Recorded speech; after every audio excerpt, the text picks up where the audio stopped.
Listen, listen. If you think warriors are always born with swords in their hands, let me tell you about Chisom.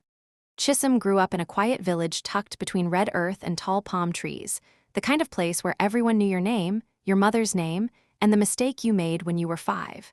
She was the only daughter of Akari, a respected blacksmith who once fought in his youth and came back with a limp and a chest full of stories. From childhood, Chisom loved those stories.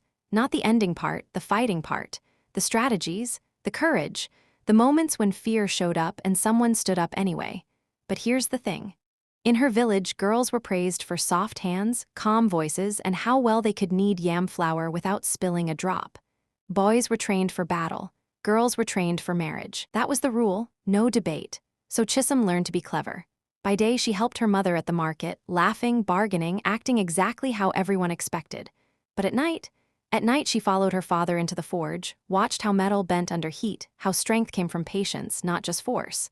When everyone slept, she practiced with wooden sticks behind the hut, copying the movements she'd seen men do during festivals. She fell. She bruised. She stood up again. And then one Harmattan morning, the talking drums changed rhythm. The elders gathered. Messengers arrived breathless. An enemy clan was advancing, burning villages on their way, and every household was ordered to send one able-bodied man to fight. One by one, names were called. When Akari's name was spoken, the entire square went quiet. Everyone knew his leg never healed properly. Everyone knew this journey could be a death sentence. That night, Chisom heard her father coughing in pain as he tried to sharpen his old blade. She cried silently as she watched him, the kind of cry that doesn't make noise but breaks your heart anyway. And in that moment, Chisom decided something that would change everything. Before dawn, while the village slept, she wrapped her chest tight, cut her hair short, and wore her father's armor. She stood in front of the mirror and barely recognized herself. Her hands shook, not from fear, but from the weight of what she was about to do. She left a small carving on the wall. A promise. I will come back. By sunrise, Chisom, now calling herself Emeka, had joined the line of young men marching toward war. The training camp was brutal. No kindness, no patience, just dust, sweat, shouting, and pain. Chisom learned quickly that courage wasn't loud.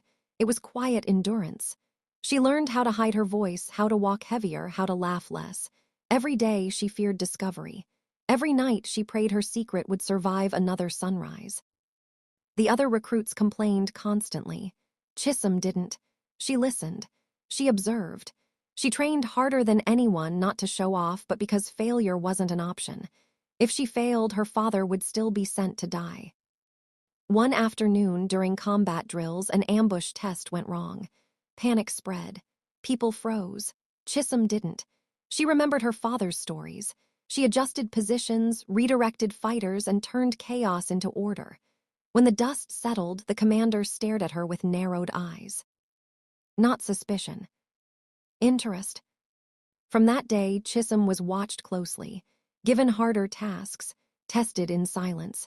She felt the pressure tightening, but she also felt something else growing inside her, confidence. Then came the real battle. The enemy attacked at dawn, like a storm crashing through the forest. Screams, steel, fear everywhere. Chisom fought like she'd trained her whole life for this moment, moving with purpose, protecting her squad, thinking 3 steps ahead. When the commander was injured and the line began to break, Chisom made a decision that saved dozens of lives, but exposed her. In the chaos, her armor tore, her binding loosened. The truth stood in the open. Silence followed, shock, anger, betrayal. A woman. Among warriors. She was dragged before the leaders, accused of deception, dishonor, and betrayal of tradition. Chisom stood tall, her voice steady for the first time. I did not come to shame you, she said.